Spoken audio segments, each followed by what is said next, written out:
Fala, galera! Ó, produtos licenciados dos maiores clubes do Brasil você encontra na GoCase. Cupom CHARLA, descontos especiais pra você. Acesse o QR Code. Agora, ô Rodrigo, ao longo do tempo, me parece que você foi transitando para uma área de finanças dos clubes e tudo mais. Eu tô certo ou tô errado nisso? Sim, você era um cara mais dia a dia e passou uma área de observar mais as questões financeiras dos clubes, assim. É verdade, mas assim, já no início eu fazia isso, porque no Estadão eu fiz matéria, inclusive, sobre o contrato Vasco do Nations Bank, que era um contrato, né, que tinha aquela discussão sobre quanto que o banco podia interferir, depois acabou dando um problema, né, foi pra CPI e tal. E eu lembro de ter um debate acalorado com o Eurico sobre essa matéria, digamos assim. E fiz muita matéria depois já no Lance sobre o Flamengo, sobre a gestão do Edmundo Santos Silva. ISL.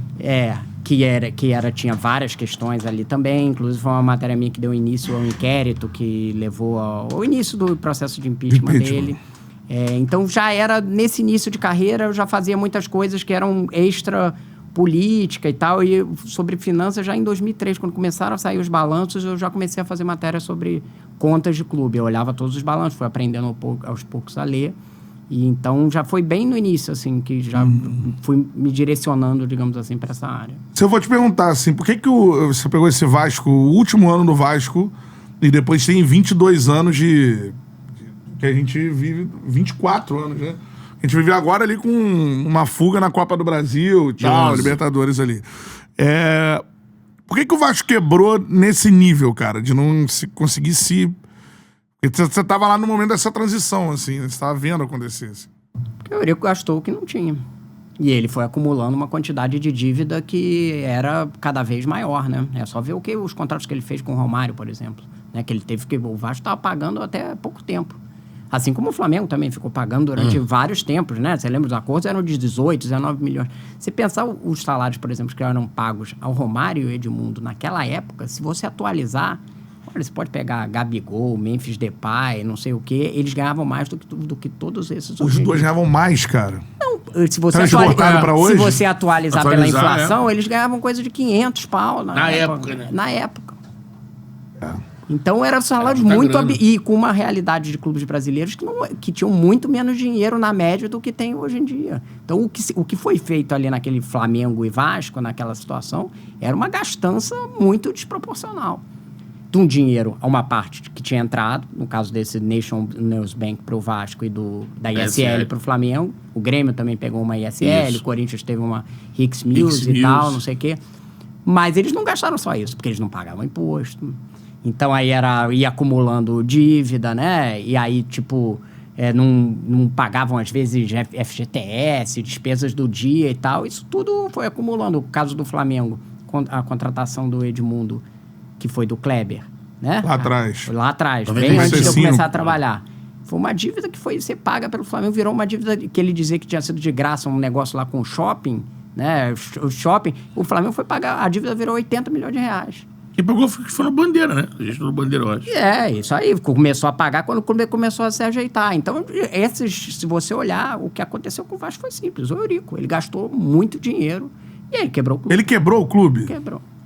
Quebrou o clube. Aquele movimento olímpico, né? O movimento olímpico que ele fez, que ele pegou todos os medalhistas. Adriana Beara e Sheldon. Não, ele pegava todo mundo que E aí depois não pagou ninguém. E depois não pagou ninguém. Não pagou o time de basquete e tal. Aí depois todas essas cobranças... Olha a quantidade de ação trabalhista que tem até hoje.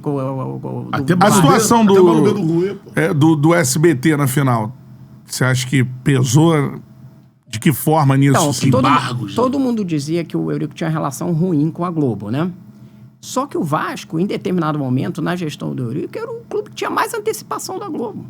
Ou seja, que a Globo tinha mais dado dinheiro antes confiando nele. Porque o Eurico era um cara importante dentro do mecanismo ali do Clube dos 13. Ele politicamente era muito forte. Então você tinha que, nesse mecanismo de antecipação, que era feito com todos os clubes, não só com o Vasco. Mas o Vasco, a relação ruim do Vasco com a Globo era meio...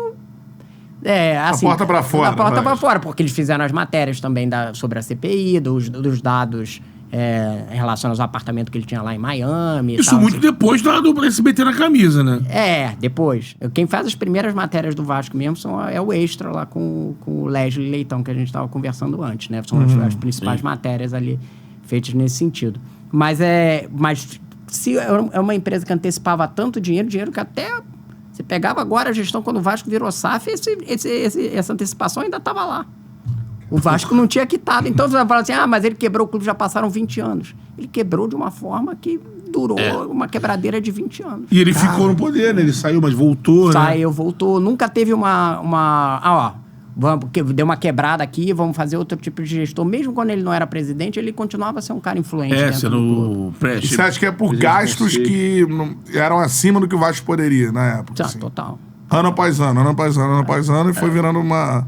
Que aí fica dívida pra trás, passivo inviável. E não tem uma quebra em nenhum momento pra você virar e falar assim, vamos começar a resolver isso aqui. Não teve.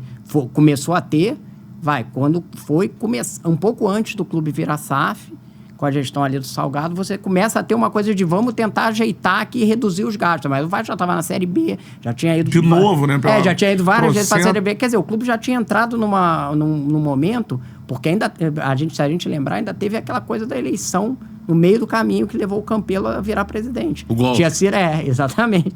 Nesse meio do caminho, você podia ter tido ali naquele momento... Que era a entrada do Júlio Brandt. Que era uma oposição, ia entrar uma oposição. Se a oposição ia fazer uma gestão melhor, não, a gente não sabe. Mas ia entrar a oposição que tinha sido quem tinha tido a maioria dos votos, né? Qual é, meu parceiro? Curtiu esse corte que você acabou de ver? Então se inscreva no Charla pra dar uma moral pro melhor podcast de esportes do Brasil. Tamo junto.